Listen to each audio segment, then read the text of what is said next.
ice cold. No panic, no slip-ups. While the pressure was rising, Ntanzi wasn't guessing. He was in control. Baloyi steps in with a direct question. Where were you on 26 October 2014? Simple, straight. And Ntanzi, no hesitation, he gives his answer, calm and structured. But then, things shift. Because now, it's no longer just about that day. Baloyi starts reaching further. Are you going to call witnesses? Oh! So we've moved from facts to fishing? Ntanzi sees it instantly. No over-explaining, no panic, just a firm line drawn. That's for my lawyer.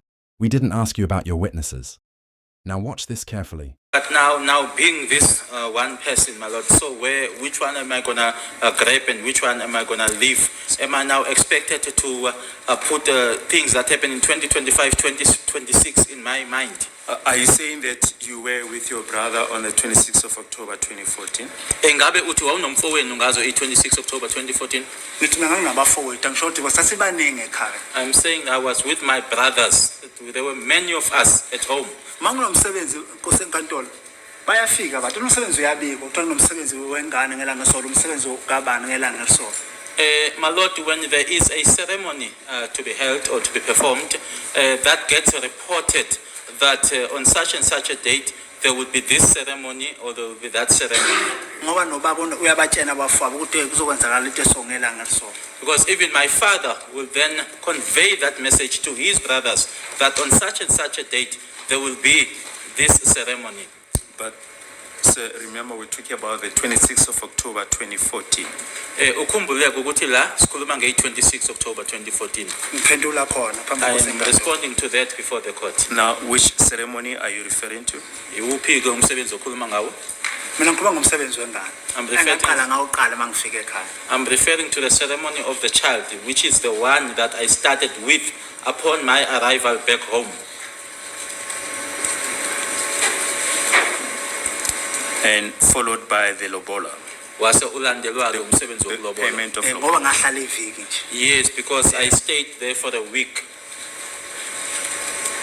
And you say the ceremony for the child as well as the payment of lobola happened on Sunday, the 26th of October 2014. No, ingabe uthi umsebenzi wengane kanye nomsebenzi wokulobola yomibili leyo misebenzi leyo yenzeka ngesonto. Angikushongo lokho phambi kwenkantolo. I never said that before the court.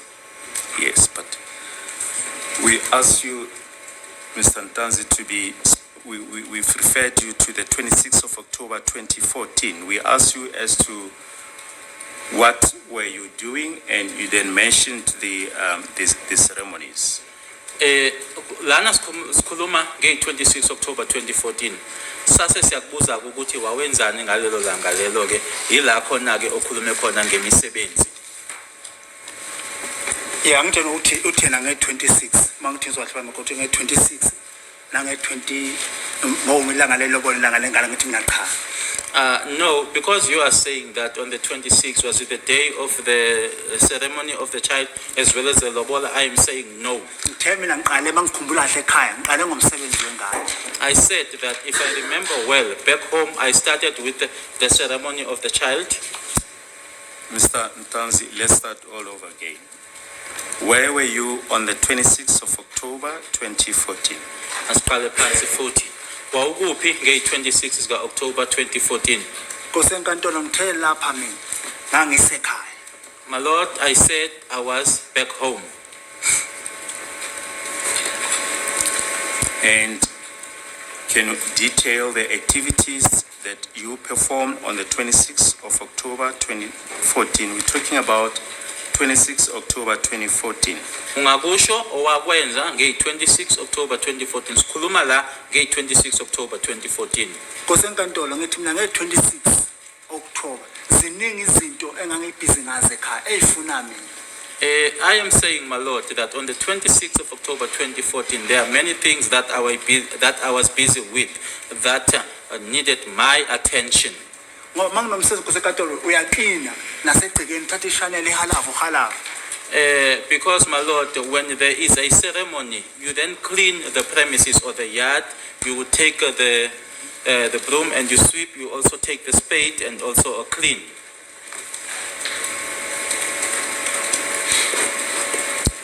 Now, with whom were you on the 26th of October 2014? Wawunobani nge-26 zika October 2014. Usekade noma ngeke ngize ngithi ngangihleli nobani endlini ngangihleli nobani ngoba ngangibhizi Nkosi enkantolo. Although I won't be able to say, my Lord, specifically as to who was I with in the house and as to who was I with on the premises, my Lord, because I was busy.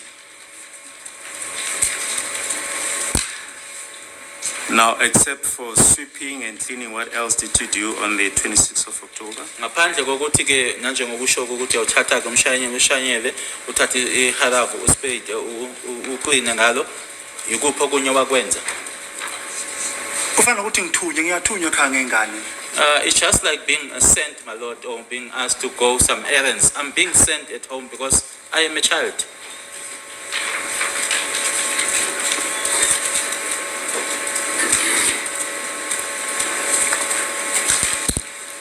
And are you perhaps in a position to say who was with you on the 26th of October 2014 during the course of the day? Ngalo lelo langa lelo langa 26 October 2014 ungasho yini ukuthi ubani noma obani owawundawonye nabo noma owawunabo ngalelo langa lelo? Ingakho ngithi phambi kweNkosi enkantolo mina ngeke ngikwazi ukumeshina amagama ngoba makungumndeni thiyasakhe njengomndeni lapha phambi lapha esakhe khona esigodini sami. My Lord, as I'm saying that, I won't be able to mention names because in my village where our home is or where we have built, we built it there as a family.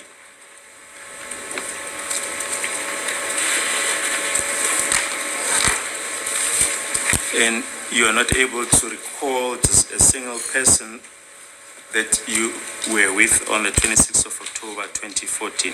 Akekho nje noyedwa vo omkhumbulayo kubantu owawunabo ngazo i-26 October 2014. Ngithi mina ekhaya sibaningi angeke ngikwazi ukuthi ngangizothi ngangihleli nombuso ngangihleli nompilo ngangihleli nomfana ngangihleli nobani. I am saying that there are many of us back home. I won't say I was with Mbuso, I was with Mpilo, or I was with Mfana.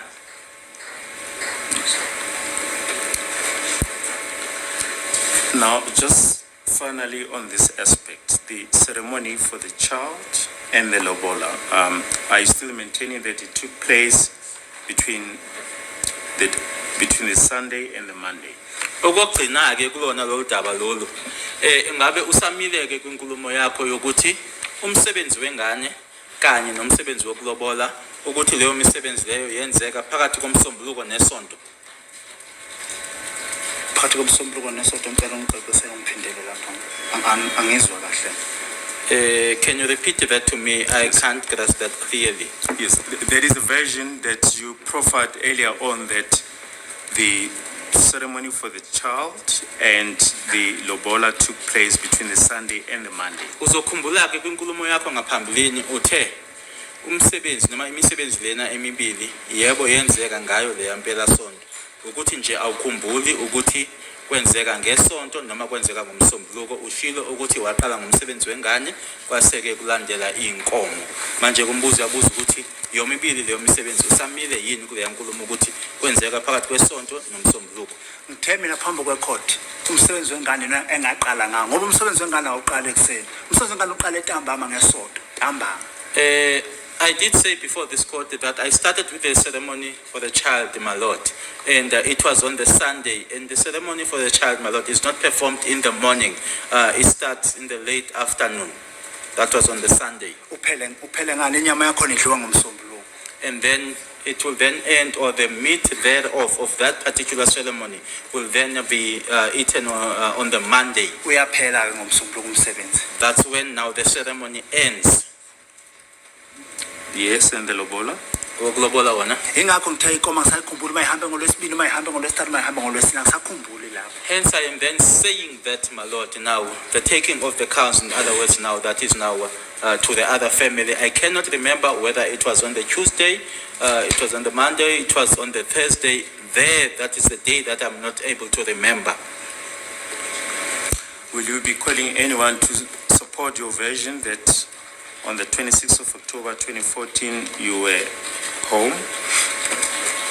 Ngabe khona yini umuntu ozombiza ukuthi ke qinisekisa le nkulumo yakho yokuthi ngeyi-26 ka-October 2014 wawusekhaya. Because enkantolo lokho ngokwami nommeli wami azange ngimbuze naye umshushisi phambi kwekhoti ukuthi ummeli makambuze ama-witness akhe. That is a matter between myself and my legal representative, my lord. I also never asked the state through my lawyer, my lord, or asked my lawyer to ask the prosecutor as to the witnesses that they were going to call. Yes. And there it is. Composure versus pressure. Baloyi pushed, but Ntanzi didn't bend. Because when the answer doesn't crack, the strategy starts to stretch. And Ntanzi, he shut it down. Clean, direct, and controlled. That wasn't just a response, that was awareness. And here's the bigger picture. For all the pressure, all the probing, all the follow-ups, Baloyi walked in trying to place Ntanzi at the scene, and walked out with nothing but a confirmed alibi and a closed door. No contradiction, no slip, no breakthrough, just a question asked. And a wall he couldn't get through. What a waste of time. So tell me, was that pressure, or was that pressure failing? If you're following this trial, you already know these are the moments that matter. We're on the road to 8,000 subscribers. Thank you for building this channel. Subscribe, like, hit super thanks. Because here, we don't just report, we interrogate what happens in court.